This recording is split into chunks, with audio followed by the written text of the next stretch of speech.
not tell they were high. They were completely functioning. And so we're hanging around the bass player's dining room table after band practice with nothing to do. We had no money, nothing to do. And they had this big, beautiful smelling joint. And I said, let me try that. They all stopped. They went, you? And I went, yeah. Because like, what the hell? Let's try this. And so I got high immediately, like incredibly high. It was not subtle. It was like getting hit by something.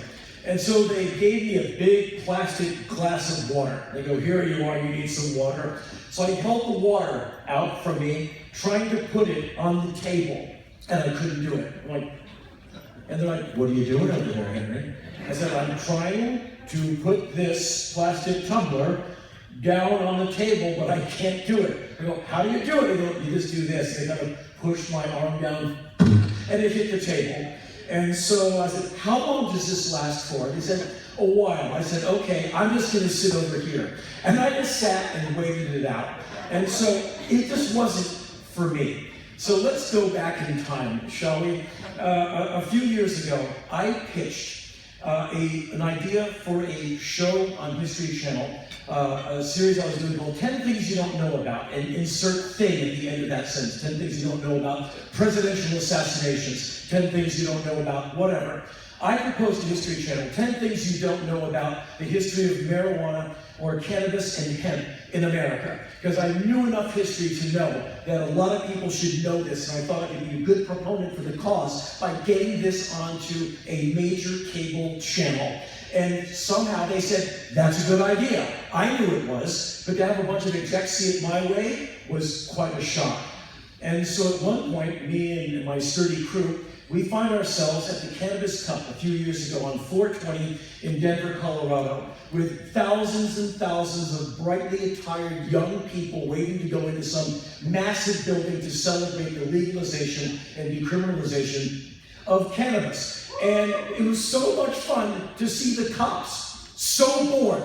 There is nothing for them to do, as almost 30,000 kids are in an orderly line that goes around the parking lot, around the building, down in Long Beach, California. It was this endless line, and the cops were standing there, sending the hacky sack back. Could you please put your frisbee back on the sidewalk? I mean, the cops were bored because these people were so nice and so orderly. Being History Channel, we're given access. So we go in before everyone, and we have our cameras poised right at the doors when they open, and everyone runs in.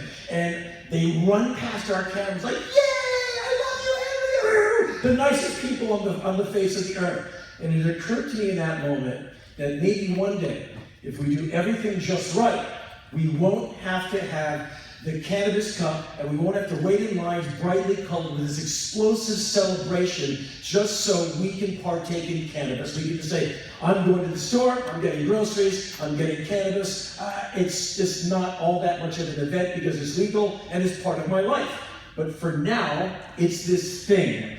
And so there's two parts of this venue. There's the non-smoking side where they're selling merchandise, and people from High Times are there doing press. People are selling you accoutrements, like places to put your weed on your bike, in your luggage, whatever.